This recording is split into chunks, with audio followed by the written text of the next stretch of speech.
Human authors express themselves in their works, both directly and subtly, sometimes intentionally and always subconsciously.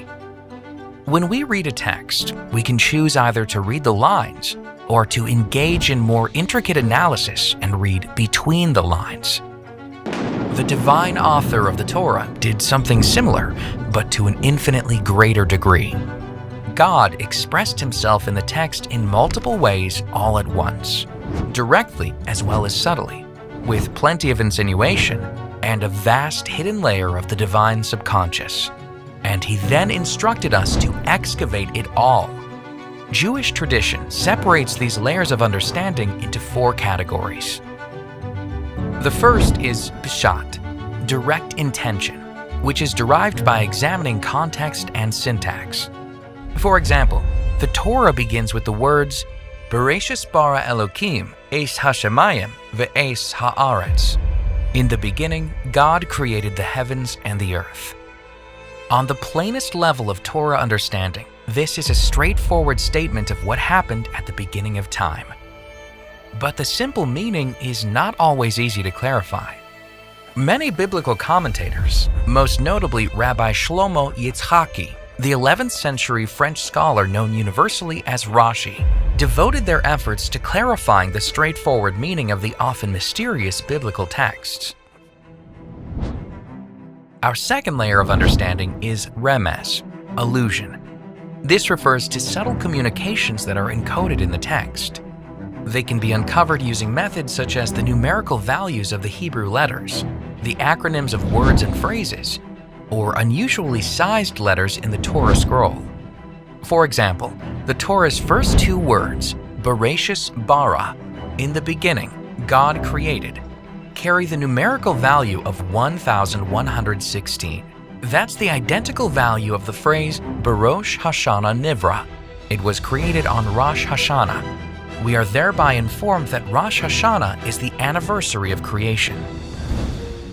Our third layer of understanding is Drush, interpretive.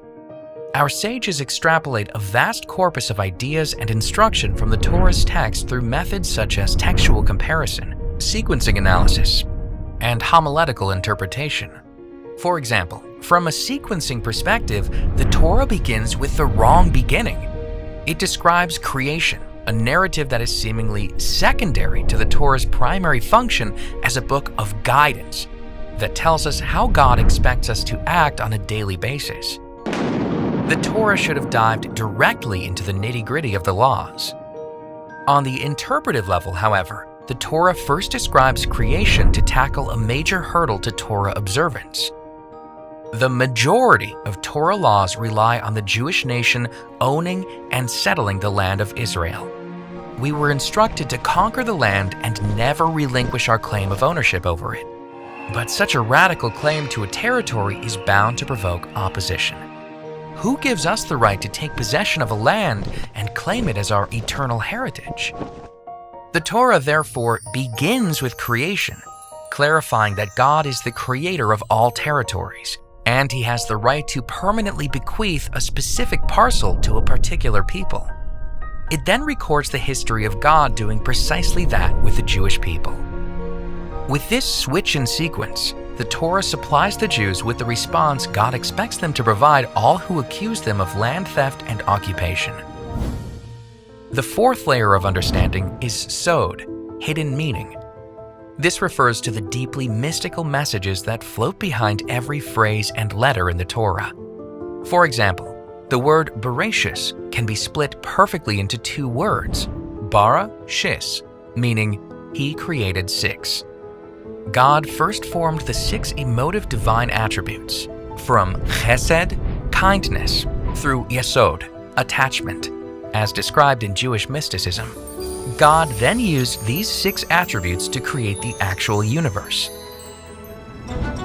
So there you have a sampling of the 4 layers of understanding that can be found in the Torah's very first words. Beyond this, a vast ocean of knowledge is contained in these same words.